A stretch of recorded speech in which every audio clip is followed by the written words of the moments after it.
Alrighty, yes, so much pain and suffering to get this package to Korea. Yeah, it was quite the endeavor, and I hope I will never have to get a package like this ever again because there are so many hoops to jump through just trying to get this thing. Something that I mean, we're in 2026. You can get things delivered anywhere, but you might have to jump through some hoops. Welcome to the Varied Life. I'm Steve, the hobby tech guy, American expat who's retired here in Korea, and we do 3D printing. We do a bunch of other cool stuff, and unfortunately, yeah, so much pain and suffering to get this package here to Korea. Unfortunately, it's now over. So fortunately, I shouldn't say unfortunately. Fortunately, it's over, and we don't have to deal with this again.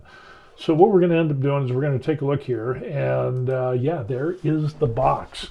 So we're going to take a look at this box, and we're going to bring it over to the desk, and we'll do a little bit of an unboxing, and we'll tell you the story. We'll tell you the story of how this came to be, and this box here. This box, holy crow. First of all, this is from Infinity Flow 3D printing.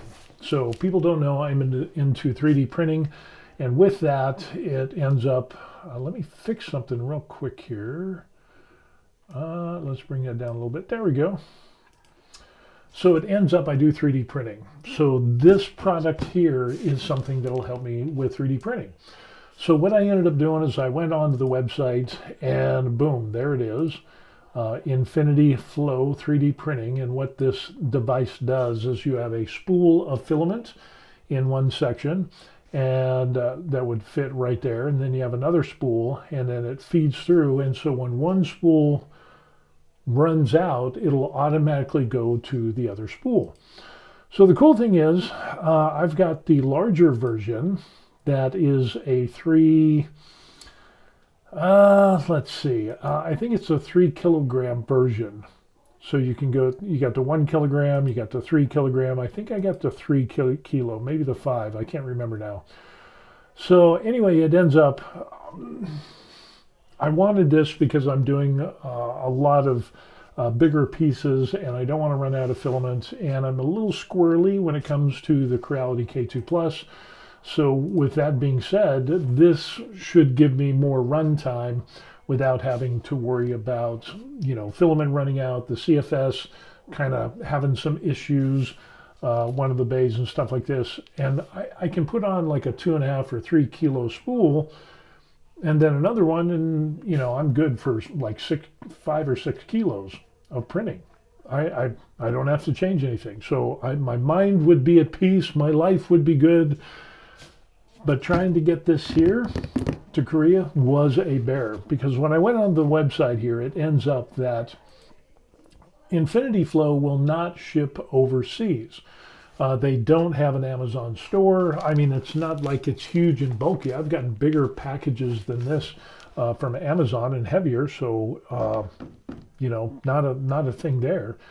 So I had to resort to ordering this from Infinity Flow, sending it to Stackery, which is a mail forwarding service. So in other words, Infinity Flow, once I paid for this, ships it to Stackery. They get it, they do the customs form, and of course you have to provide them with the order, how much it was, and all that, because they're all above board, which is fine. I'm like, okay, good. But they're gonna take, it's gonna cost you. Oh my gosh, it's going to cost you. And I'd say this is a, I don't know how heavy this is, but it's, I don't know, maybe a kilo, something like that. It's not a heavy thing, but I can tell you that the Stackery price for them to forward this as a mail service, because it goes to their warehouse, they do the paperwork, and you can bundle all the things together if you order multiple items, and then they'll ship them to you in one box, or at, you know, one at a time, whatever it is you want to do, but you're going to pay. So I want to say it was like $70, $80-ish, something like that. Let me see. I can check that out. Hey, we got Terry on board. Terry says, hey, Terry, I got your email about Thailand. So, yeah. Thailand ended up having some elections, and Terry was the guy that sent me information about that. So it'll be interesting to see what happens in Thailand. So Stackry, let's see how much this was. This is going to be interesting. We'll take a look at this and see if I can come up with the price of how much it costs to get this thing. Okay, log in, yeah, got that. I'm so tired of having tons and tons of stuff. Okay, history. We go to history. We had a shipment. We did that. And how much did it cost me? Download the invoice. We'll see how much that came out. We will open that with preview. And we'll take a look at this and see if it comes up. Product value. So the freight cost was $58.99. So yeah, it was a total of $223.97 for this thing here because I got a couple extra parts. Boom, throw in basically $60 for freight and then another $11.20 for insurance. And yeah, so we're paying a premium on this baby here. So yeah, it was quite the interesting thing. But with that, let me tell you a story as we're unboxing this. So I ordered this, used Stackry as the forwarding service, and because they got some of that, and I was like, hey, how bad could it be? There's no way I could get this other than using them. And it was like, okay, we'll give it a shot and we'll see what happens. And of course, they're going to take their pound of flesh, as they did, as you saw that there. And yeah, it is quite the interesting thing. So it ships. It gets from Infinity Flow, it gets to Stackry. They do their thing. It takes a few days for them to do the paperwork and so on and so forth. And this was ordered the beginning of January. So now this is almost the middle of February. It's February, what, 12th? Yeah. So basically a month and a half. Then Stackry gets it. They ship it DHL to Korea. Now, once it gets to Korea, you're going to have to do a few things. So one of the things is that it's got to go through customs. Well, we got a bunch of plastic. We got some box. We got some little pieces here. That is the filament cutter setup guide. And more packing stuff.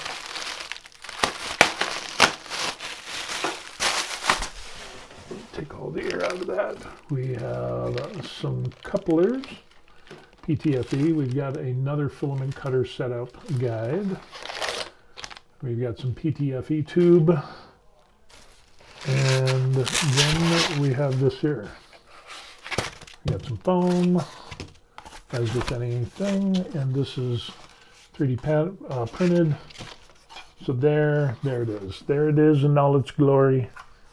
3D printed. Looks pretty nice. Got some rubber feet on there, so probably TPU and all that stuff. Yeah. So this looks like it's a 3 kilo version. So anyway, it gets to Korean Customs. Now, I knew that it would get to Korean Customs. Get to Korean Customs, and Customs would end up saying, hey, well, what we're going to end up doing is we're going to contact you because I probably got to pay a little bit of money. Got to pay some customs fees because anything that's over $150, you're going to be paying some money. Okay, so Amazon, I order stuff from Amazon. It comes from the United States to Korea or whatever it is. And if it's 150 and lower, I don't have to pay a VAT tax or import tax or fees or anything like that. It's good to go. This was a little bit more, obviously, so I had to pay, and I had to pay an extra, basically 50,000 won on top of this. So remember, I paid $60 for shipping, and then $11 for insurance, and of course, Stackery gets, takes their chunk, that's their chunk of money. So 60, 70, so basically $75 that we had to do there. But another 50,000 won, which comes out to, what is that? That's another $34. So we're looking at, we're pushing $100 extra on top of what this thing actually cost me. And I knew that. I kind of knew that. It was like, yeah, I'm going to be paying more for this thing than what people in the States are going to pay. So it gets to customs. They contact me. They say, hey, oh, by the way, you have to pay some customs fees. I'm like, okay, that's good. Everything is in Korean. So I got to get my wife involved, who has Korean ancestry. She reads, writes, and speaks Korean. I can do a little bit of Korean. But with this, we get an email, we click on the link, and it says, hey, you can do this a couple of ways. You got to pay customs, and then they had another link for the post office, because this would go from DHL at the customs office, customs warehouse, would go to the Korean post office, and then there's a thing that said 4,000 won that we had to pay. And the way it looked is that we had to pay the customs fee, basically the 50,000 won, and then they would deliver it. The post office fee, because this is under DHL delivery service, we thought that was okay. They're going to release it once we pay that. Oh no. And here's the other thing. So we get on the links, and we're reading the information, and we're looking on it and translating and the whole 9 yards. And it's like, okay, well, do you have a Korean bank card? Yes, I do. I have a Korean bank account. I am in like Flint. I should be good to go. Yeah, not so much. So I opened my Korean bank account app, and I'm ready to send that 50,000 won. It was actually 47,000 won to the customs to pay for this, and all of this. And then it's like, oh no, you can't use your banking app, which I can send money to anyone anywhere. I have to get an app for the banking app, and a banking app from the app that I have. And it's like, what the hell? So we download the banking app for the banking app that I have. Terry says everybody gets a cut. Oh yeah, everybody's going to get a cut, and I'm surprised that it's going to go crazy. Hey, Ferrithus is here. Good morning, good evening, good afternoon. That's what it is. So anyway, we try and we download the app. Well, the banking app, the additional banking app for my banking app, they're not talking to each other. So I can't pay the 47,000 won to release this from customs. It's like, no matter what we did, and again, my banking app, my bank account, Korean banking app, I can send money anywhere to anything except to the customs people. It's even my wife is like, what the hell is going on? And then when I told her, I said, well, we have to download this other app, a banking app for the banking app to do that, and then it wouldn't work. So then it's like we get nervous because we're like, oh my gosh, they're going to send this thing back eventually, and we're trying to go back and forth. We're trying to find phone numbers to talk to a live person. Oh my gosh. It was so hard. Finally, we get in touch with somebody. And they're saying, okay, well, yeah, you need to pay this 47,000 won, and we'll release it. And it's like, oh, thank God. Finally. And then they go through the whole rigmarole of saying, well, you need to download the banking app for your banking app. And it's like, whoa, we tried that, and it doesn't work.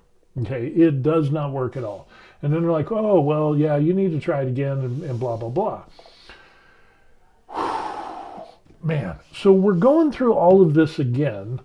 And the lady's like, well, I'll send you some links and whatever. And they do that. And again, it's the exact same stuff that we got before. We got Mirdeep is here. MD's here. Good to see you. So we tried this again. And obviously, it doesn't work. So this is a few days that goes on to doing this. And then we get a letter in the mail saying, hey, you need to pay this. Otherwise, we're going to send it back. And it's like we're in the process of trying to do this, but this is like a final letter. If you don't pay this, we're going to send it back. So now we're getting really nervous because this is, a couple of $100. It's just, it's not good. So finally, we get pissed off. And we figure we'll go to our bank. We'll just bring all this information. We'll see maybe somebody will have some mercy on us and help us out.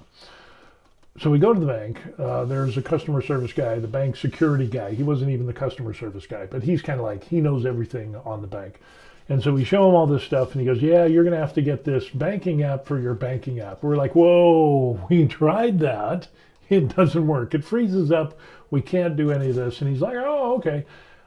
He says, well, you can do it on the ATM machine. It's like, what? Now, here in Korea, the interesting thing is that you can pay your bills through the ATM machine. Yeah, you can. Which is what a lot of people do. They'll also have automatic, bill pay and stuff like that. So for your bills, like gas bills and whatever. So yeah, it's like, okay, so he takes us outside, we go to the ATM, do all this stuff that it is not intuitive at all. It is not intuitive at all. It's almost like you're deciphering a secret code within the ATM machine. And it's like, my wife is like, how, where? And he's like, oh, well, you need to do this and this. And to do what you want to do, you need to hit this, even though this says it's probably not the button that you should push. That's the button you need to push. And there's like 10 buttons on the screen. And it's not worded, but he's like, trust me, you just got to do this. Okay, so it's like, oh, good Lord, seriously. So he goes through, and then it's like you can actually pick out the post office. Because remember, we had to pay for the customs fee, and it's like the post office has another 4,000 won fee. And it's like, well, what is this 4,000 won? He says, oh, you need to pay the customs fee, and you need to pay the post office because the post office is going to deliver this because they haven't been paid. Oh my gosh. So hey, we got Sultan here. Sultan's in the room. Good afternoon. Yeah. We got our package in the mail, and I'm relaying all the pain and suffering that it took to get this here. So then the customer service guy says, hey, well, here's the deal. You have to pay the customs fee, but you also have to pay the 4,000 won to the post office. That's not how it's worded. It on the postal link thing, it's like you could pay the fee, the customs fee, and then you have to pay us a fee of 4,000 won, so that way everything is good. It's like an additional fee. It didn't say that you have to pay the customs fee and pay the 4,000 won. Nothing says it's required. And it's real ambiguous. It's like, yeah, we're scratching our head, and my wife's scratching her head. So we pay the customs fee with the help of the security guy at the Korean bank, and we get all that paid. We get the receipt. We're holding on to it like it's a golden ticket at Willy Wonka's chocolate factory. Because, Lord, we don't want this thing to, get sent back to the United States, because I would never get it again. So we do that. Then we come home, and then we contact the post office again. And they're like, oh, yeah, you need to. So my wife talks to somebody and have to pay the 4,000 won regardless. It's just their fee that they pay, that you have to pay to get this thing dropped off at your front door. And it's like, well, it makes it sound like it's an optional thing. And they go, yeah, no, but you have to pay it. It's like, what in the hell? So, and then that's where we go through the whole thing of, getting with the post office and like, well, how do we pay you guys? Oh, by the way, you have your banking app. You need to get the banking app. And it's like, oh no, seriously. And then so we go through that whole thing again. But luckily, we're able to get that 4,000 won paid. And again, with the lady from the post office talking to the wife, and again, you're deciphering the secrets of the universe on this app, and that is not user intuitive in any way, shape, or form. And eventually, we pay for the 4,000 won. Yeah, and then so customs fee is paid. We called customs back, and that took a series of phone calls and being left on hold and, waiting for machines. Oh, do this and blah, blah, blah, blah, blah, blah, blah. And it's all in Korean. They don't have English.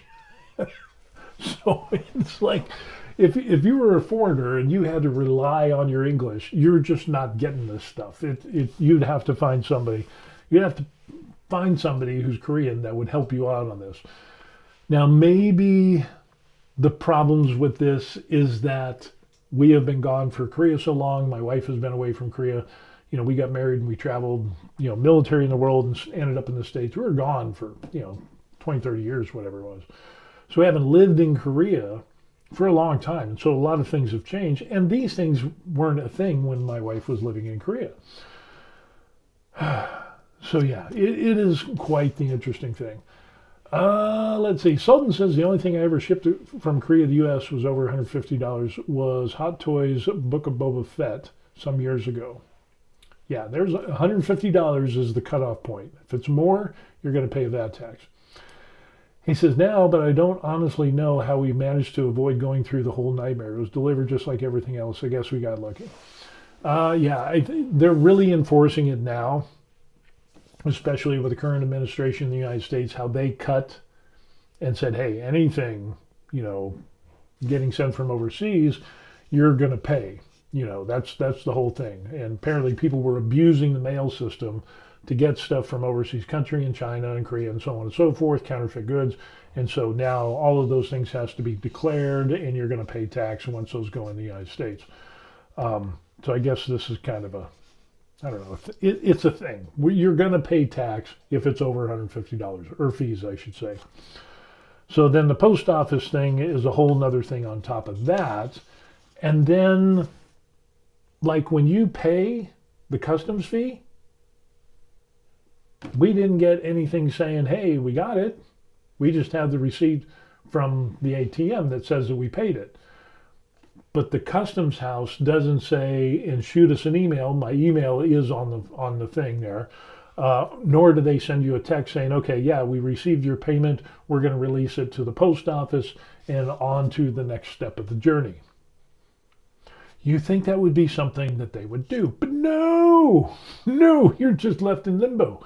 So we don't even know or get a confirmation from customs saying that this has been accepted as payment. And again, we don't know. It went to an account. We think it went to customs. It got accepted by somebody. But we didn't get that verification back. So yeah, it's, and then the same thing with the post office. So when we found out this was released from customs and was going to the Korean post office side of the house, we pay the 4,000 won. Boom, it's done and paid for. You would think they have my phone number, they have my email address, and did they say anything saying, hey, oh, by the way, we got your 4,000 won and it's going to be delivered within X amount of days? No. So it's like, stressing out because did customs really release it? Did they get the money? Did the post office get their money? It just seems like it's, we got our money, but we're not going to tell you that, yeah, it's on the next leg of the journey, or any type of customer service saying, hey, oh, by the way, expect this to show up at your door in the next couple of days. So the wife had to call back to the post office to find out and say, okay, well, we paid, we didn't get anything back. Did you guys get the money? Do we have to come pick it up? Blah, blah, blah, the whole 9 yards. Can't go. I wanted to go pick it up, but they're like, no, it'll be delivered. That's how because they get their money. That's how they get their money. So they're going to get their money regardless. So we had to call them back and find out and say, okay, well, you did get the money. Clickety, clickety, clack. Yes, we got the money. And what is the next step? When is it going to be delivered? Are you guys going to deliver it, or is there some other hoop that we have to jump through? And oh yeah, it'll be delivered. Like when? I mean, this year, next week, next month. I'm next day. I don't know. What is what? So things that happen in an overseas country. Maybe it's just because we don't know how things are done here, but it's pretty frustrating. And it just seems like there's no customer service. It's just like, I don't know, maybe it's just like, well, you paid, so you just have to have faith in the post office and that they'll do what they're going to do. But I don't know. It's just odd. Very, very odd. So yeah, that's what we ended up doing. And then they said, okay, it's going to be delivered, boom, on this day and I actually did get a text saying it's going to be delivered between this and this last night, and it wasn't. And then it was finally delivered today. So, with no text. So, yeah. It's just quite the interesting thing.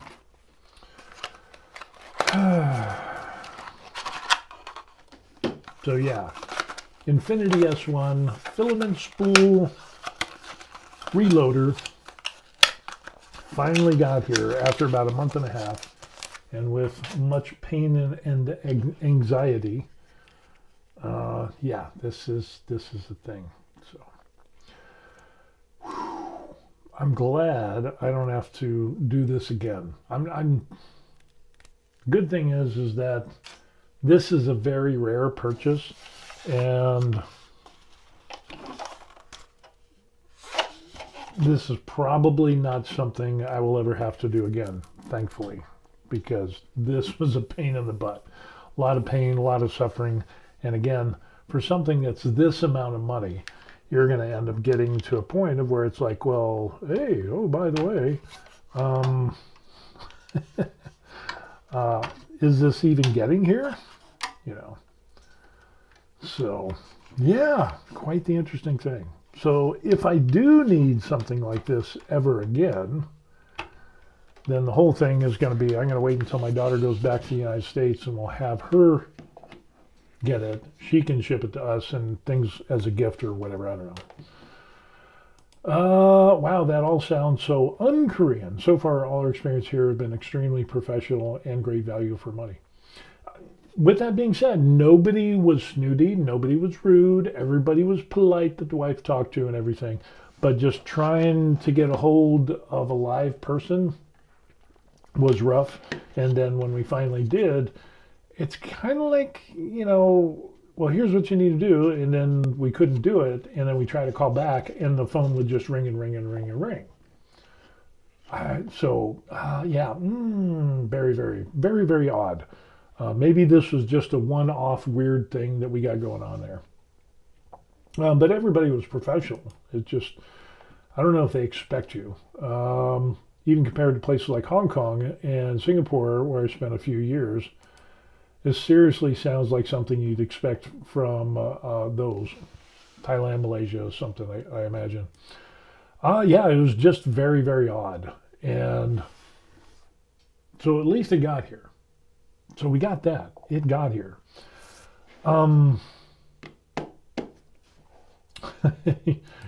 UK IT level bureaucracy.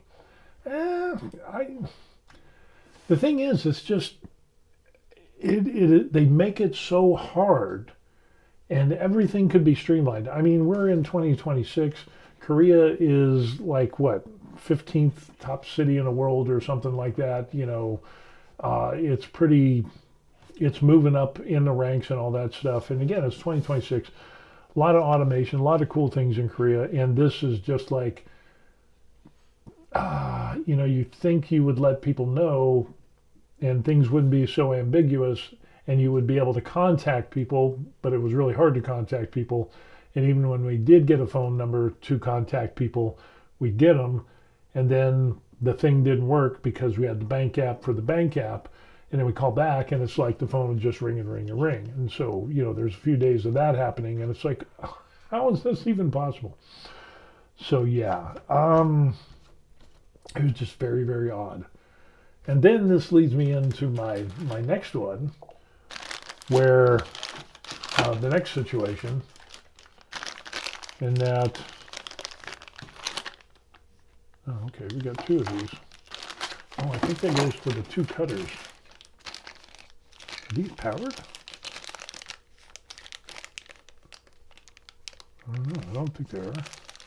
I don't know. I'll have to figure all this out. But the other thing that I got going on, which is quite interesting, does that go there? Filament, filament. Yes, adapter cable. Yeah, filament cutter switch. EU adapter cable. I think this goes to this over here. Okay. I had a couple packages. I was going to say, wait a second. The other thing that we end up going on, now that we got this, and I probably won't have to go through this process again, so that is good. Someone says, yeah, glad you finally got it safe and sound, but it all sounds super frustrating. Yeah, and maybe, with that being said, like we were talking about it, maybe it's normal the way that they do it, and so everybody else is kind of like, yeah, that's normal. That's the way it is. So they don't lose any sleep over it. But for us, it's like this, it is not normal. We haven't grown up with this. Even though my wife is Korean, it's still like, what is this process, and so on and so forth. So, yeah, just made it kind of odd. So, a little frustrating. And speaking of frustrating, we still have an issue.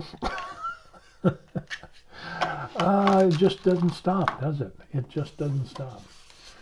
I'm expecting another package, because I got the one package to do a review on an ultrasonic cutter I've been telling you about. Now, I've got that package here. That got here from a Chinese company, Hozo, I think it is. It's the Neo Blade ultrasonic cutter. We're going to be doing that probably later this week, hopefully on the weekend, because I had to take some time off. We got that one in, but I've got another company that sent me an ultrasonic cutter, because I just kind of reached out to companies, and I got two ultrasonic cutter companies. What are the odds of that happening? So the one Chinese company is able to send theirs to me with name, address, boom, everything's good, no problem. Yeah, it got to customs. It was under $150 or whatever it was. No, we did have to pay a little bit, but it went through like FedEx. So they took care of all that, and we had to pay, and it was like, click this link to pay, boom, and it's done. It was monumentally easy compared to this thing here. Well, this other Chinese company is sending me this thing, and it's like, first of all, trying to get them to send it to me is like, no, your name's wrong. And it's like, no, my name is not wrong. I know my name. The name I use on my passport is the same name that I have on my Korean identification card, my visa, my ARC card. Exact same. And that is on, of course, my regular IDs, same name, address. Give them the address, and then they come back and it says, no, there's no such address. And I'm like, yeah, there is. And they're like, no, they're not. And this is an email conversation going back and forth with this Chinese company. And whatever this lady, this rep is, she's like, yeah, no, there's no such address. And I'm like, taking a picture of something from another Chinese company, and it's like, here is a package that I received from China using the exact same address, exact same spelling, cut and paste the whole 9 yards with my name. Here it is. I just got this yesterday. And they're like, oh, no, there's something wrong. And it's like, check the surname because that can be a problem, So my surname is Wilson, given name is Stephen, and then my middle name, and of course some people will screw those up, lost in translation, I guess you could say. And so sometimes that's a problem. But apparently for this company, it went from the customer service rep that I was dealing with, the company rep for doing reviews or whatever, and they gave the information to somebody else who gave the information to somebody else that went to some shipping person to punch in the info. They got my name wrong. They got the address wrong. And so they couldn't send it out because there was no address. And then long story short, it ends up that somebody messed up on their end, messed up my address. So couldn't copy and paste it, apparently. That's kind of outside of their wheelhouse. And then finally, eventually, they did get to shipping it. This is going to be interesting. Now, this thing has also got to go through customs. Not like this mess that we went through here. But this has still got to go through customs. And it ends up that the Chinese company says, well, hey, we shipped it out. Here is the tracking number, and here's the tracking link that you can look at to show where it's at. Perfect. Great. After all of that of fighting and dealing and saying, no, my name is my name and my address is my address, they finally figured it out. It shipped from China, got to Korea, got to customs, and it's held up in customs. Undeliverable because the address is wrong. It's like,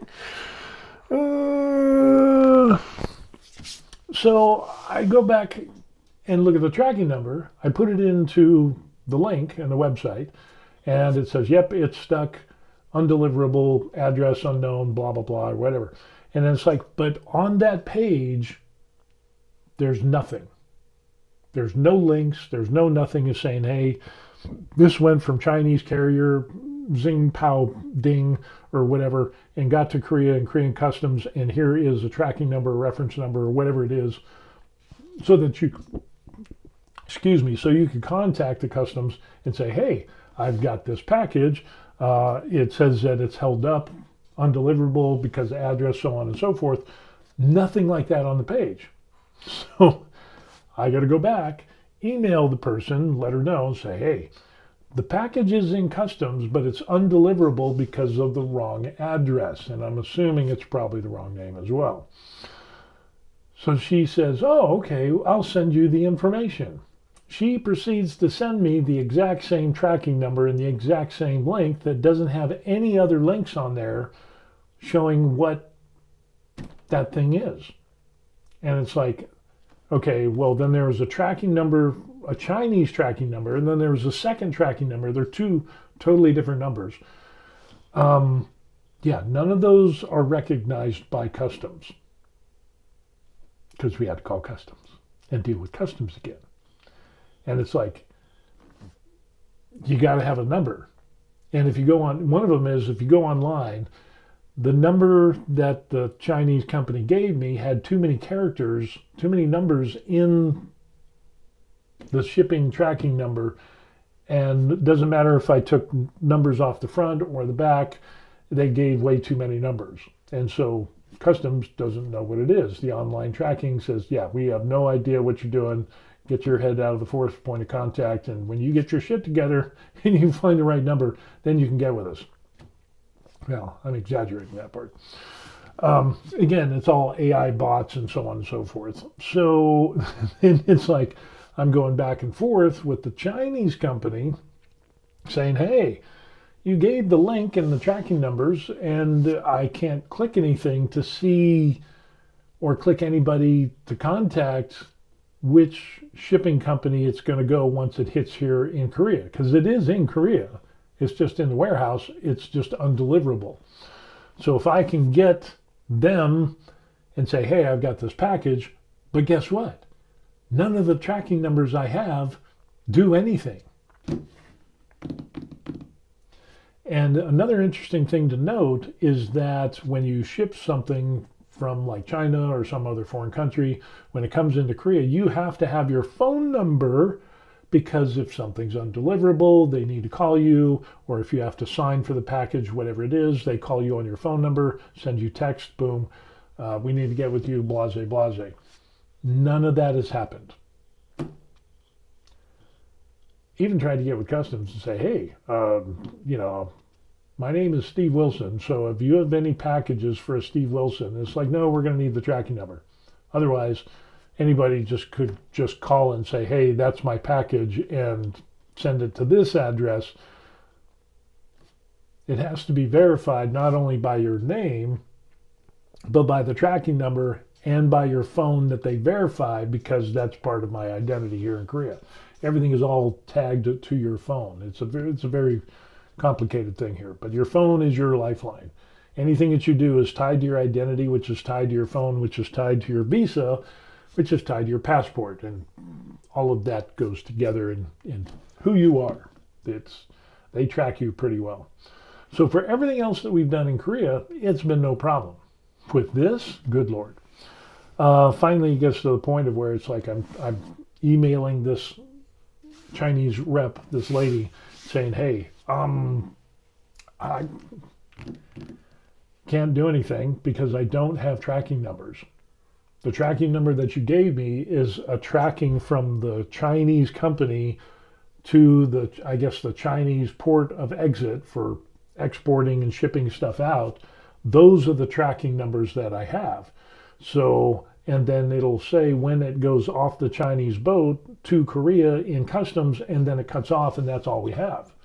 So Korean customs doesn't have or track those numbers because there's too many numbers. And then apparently the phone number is wrong because I haven't got a text and I haven't got a phone call either. And the address is wrong, so I don't think I'll ever see that thing. So yeah, pretty much I got to call her back or email her back and let her know and say, hey, yeah, I can't do anything. So you'll probably get that back. Nice not working with you. So at least we'll do one ultrasonic cutter. We'll do that review. I am in the agreement. They give me the cutter and sanding block thing. So, and I got to do 3 videos. So I'll do an unboxing and a spec video, and then I'll do a testing video showing the things that it can cut. And I decided I'll do that and show kind of using a razor blade, scissors, side cutters, and how those fare and how they look when you cut those items versus using an ultrasonic cutter. So that's the plan. And then the third video, I'm going to end up probably doing, Uncle Jesse did like a sanding box out of a big clear tote, and then he cut some holes in it. And of course, with the ultrasonic cutter, that would work really good. So we're going to do that instead of trying the soldering iron and just melting it, and just that would be nasty and ugly. So that's going to be the third video. So we use the ultrasonic cutter. And then what I did find is I did get another ultrasonic cutter. I forgot all about this, and I backed a Kickstarter program or a Kickstarter project for an ultrasonic cutter, and it was like over a year ago, and it just came in.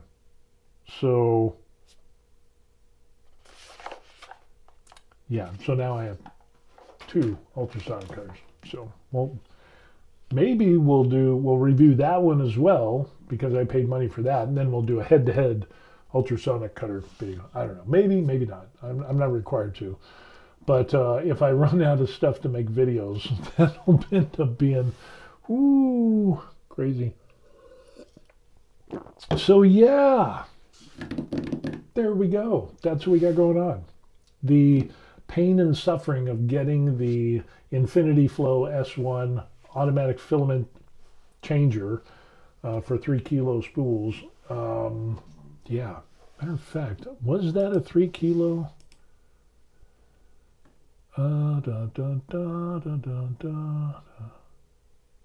Stackery. I think that was the 3 kilo one. Shipment, tracking number, we got that. Oh yeah, the invoice.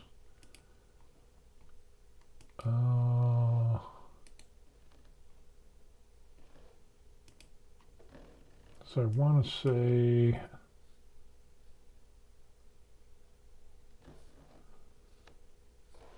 oh no, that's not it. Oh, I wanted infinity flow. That's right. Sorry, my bad. Let's check and see. Orders, blah, blah, blah, blah. So yeah, it is beginning of January, and it's basically the middle of February. It's 12th. So yeah, I got the 3 kilo version. And then I got the automatic filament cutters, so we got that. And again, it was like $213. But remember, we had to pay for shipping with the mail forwarding service because this company wouldn't ship overseas. And so that was like another $70. And they had to do insurance. That was 11 something. So, and then the almost 50,000 won edition. So it came out to another additional $100. So we paid $313 for this filament thing from Infinity Flow. I will never buy. Hopefully I'll never have to go through this again. So yeah.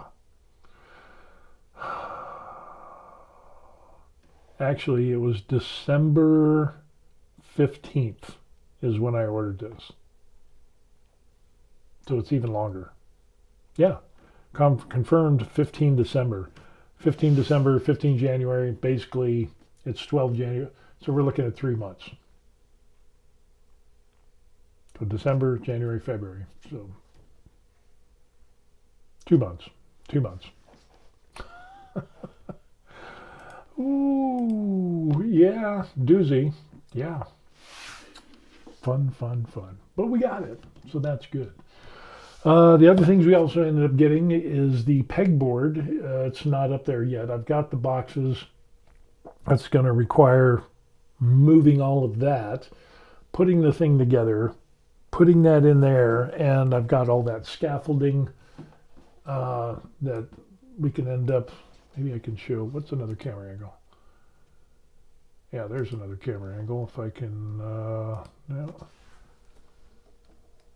So that table, and of course all that scaffolding on the table, I'm going to have to take down because I got the 2 tables, you know, the one table there, the other table there. I got like a cross beam doing that. But where that brown is where, that's a window blind, and that's where that pegboard is going to be. And it's like, what was the dimensions? 180 high by 190 or 180 or 86 or something like that by 35, whatever it is. It will fit in there, but I'm going to have to move all of that off. So that means I'll have to do a minor disassembly of this. I'll have to put everything down on the table, move that table, build that other thing, and put that together. And that's going to be a big project, but it'll look cool. It'll look cool. So it's one of the necessities, but then I can start printing out some other stuff as well. So yeah, it's been an interesting time. And then to top it off, I injured my back. Remember how I was telling you how I injured my shoulder and I was taking it easy. Took a little while to do that, so I'm taking it easy on my shoulder work. And so I thought, well, that's okay. I'll go lighter on the shoulders, and then I'll go heavy on the legs because I need to build my legs up. They're not up to speed. They could be a little bit bigger. So we're doing that. I'm doing hack squats. Started with, 350 or whatever. Got up to 440 pounds doing hack squats. I was like, ooh, I'm feeling good. Ego kicked in, and I'm like, let's just throw another 50 pounds on there to 490 pounds doing hack squats. Yeah, I did like 4 reps, I think it was, and I was able to do them. It was pushing hard. And I got a good workout, and the rest of the day was okay, but when I woke up the next day, my back is like, oh, hell no. So it seized up. That caused a bunch of problems. So I know the limit is 440 on hack squats. And I'm feeling pretty decent now, probably about 95% well. Yeah, I'm just getting old. I just can't keep going hard and heavy all the time. And that's what I tend to do in the gym. So I'm going to try to dial it back a little bit. At least I know my limits for, like weighted dips and stuff like that. Because the weighted dips that screwed up my shoulder, I weigh 260 pounds plus a 45-pound plate plus a 25-pound plate. It was 330 pounds of weighted dips that I was doing, and that tweaked my shoulder. So I'm just going to do 260, and if I do a plate, the most I'll do is a 45, so it'll be 305 for weighted dips. That'll be the most that I do. So we got to cut that down. Can't do ego lifts as much as we used to, that's for sure. So yeah, that's what we got going on. Tonight, I think I'm going to go to the hobby store and do some miniature painting there. So we're going to pack some stuff up. We'll go hang out, have some fun. And eventually, that's the MTG tabletop game place. So they do Magic the Gathering, Warhammer, chess, other games, things like that. They try to make it a good place to come for family, friends, military. It's better than sitting in a club and drinking. So yeah. But we'll go there tonight and we'll finish. Oh, I finished up the cross. I finished up the Purity Cross. Someone says, yeah, more these days I'm worried about getting injured than pushing hard. Yeah, and I've got a bad back anyway. Let me show you this Purity Cross thing that I finished. And let me go get that. It is here.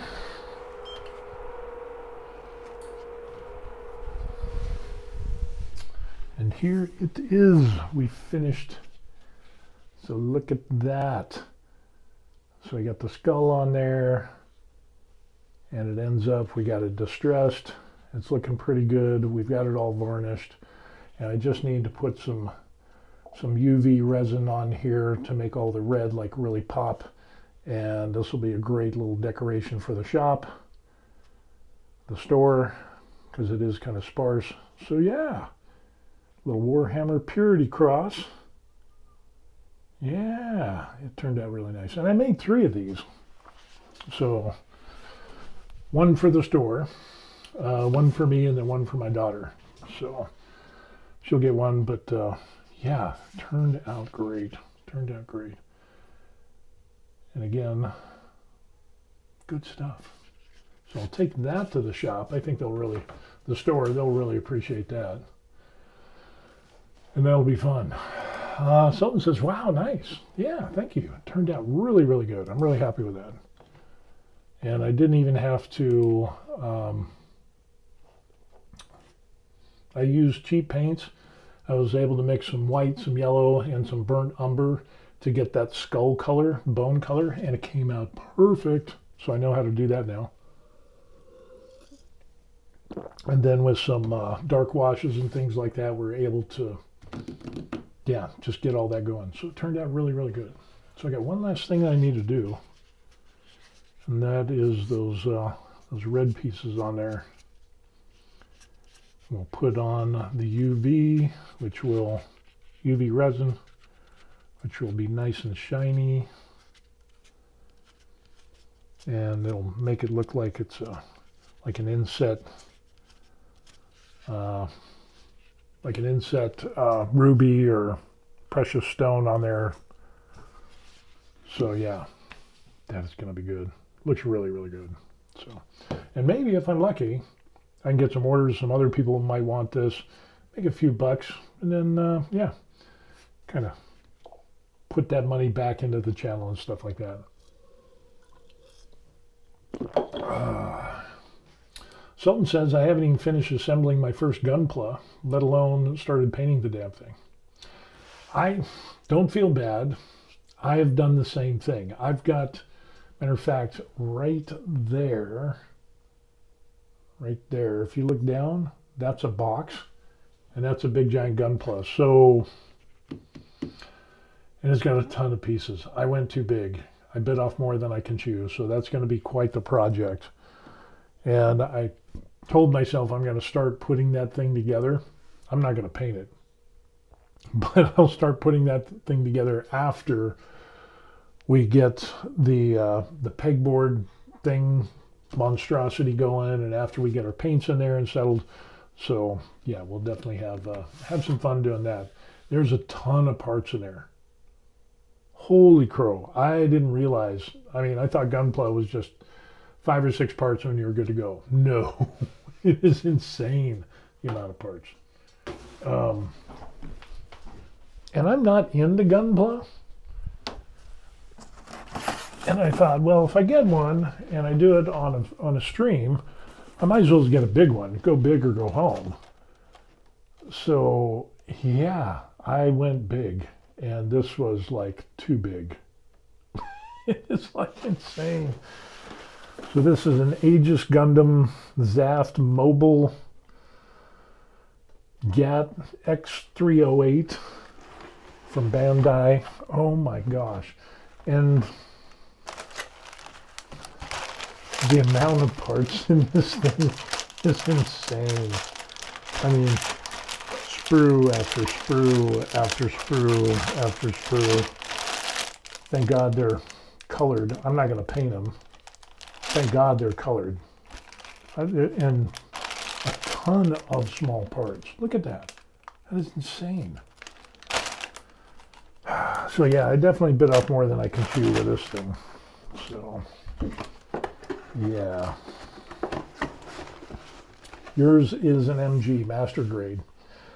Yeah, MG says master grade, but then it says 15 plus. I think I should have got one that was like 6 and under. So, yeah. Of course, I didn't know that until people told me, oh no, you shouldn't have gotten the MG series. I just thought big would be bigger parts. It would be easier to put together. No, that means big means a ton more small parts. And yeah, it's... Sultan says, but I love Gundam, especially the bad guys. I always like the bad guys. Yeah, you gotta have good bad guys. If you don't have good bad guys, the good guys aren't as good. You gotta have some. If you don't have a good bad guy, they're a bad guy, a good bad guy. Yeah, the story falls apart. So I get that. I get that. It'll really be interesting to see, talking about bad guys, is Dave Bautista is supposed to be. He's doing the filming with Henry Cavill in the new Highlander movie, which is supposed to come out maybe this year or next year. I'm not sure. But he's playing the bad guy, Dave Bautista. And I think that could be pretty good. So the original Highlander, classic. The Kurgan, just an incredible villain. And of course the soundtrack was awesome. Even as old as that film was, it had all the elements of, and I still watch it. And it's just like, man, that is a good movie. There's, Sean Connery was in there. Whatever the dude was that played the Highlander guy, Connor McLeod, whatever the actor's name was, and of course the Kurgan with Tom Clancy or something. I forget what his name was, but yeah, awesome movie. So it'll be interesting to see what Henry Cavill does and Dave Bautista bring to the table in that regard.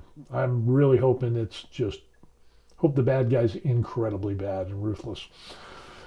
So, alrighty. Well, I think we're going to end up doing is we're going to call this. Sultan says the good guys are always boring and melancholy.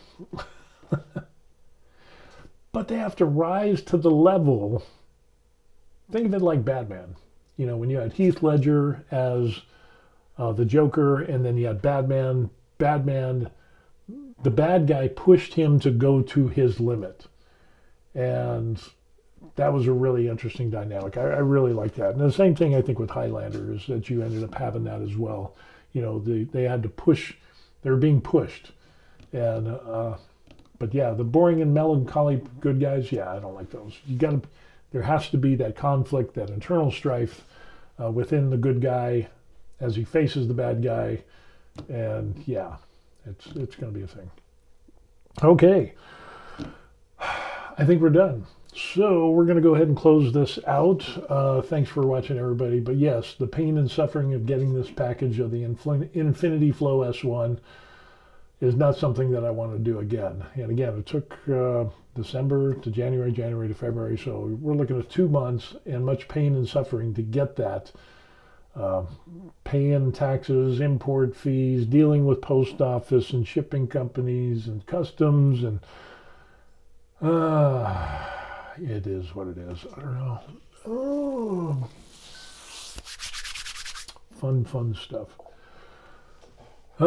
Anyway, Sultan says, speak later. Have a great one. You too as well, sir, and everybody else that's watching. If you would do me the favor and like the video, that I would really appreciate that. And again, it helps the channel. Again, something I do is I'm retired here in Korea. If you want to contact me, there's the email address. Bunch of people bought me coffee. Link, box. Best thing that you can do, though, is like and subscribe to the channel. That would really help me out. So anyway, weekend's coming. I'm going to paint some miniatures tonight. We've got more stuff in line, so we'll see how that goes. But find something that's fun and do it. Don't put it off. I put fun stuff off for so long, and I really regret it. But I'm making up for it now.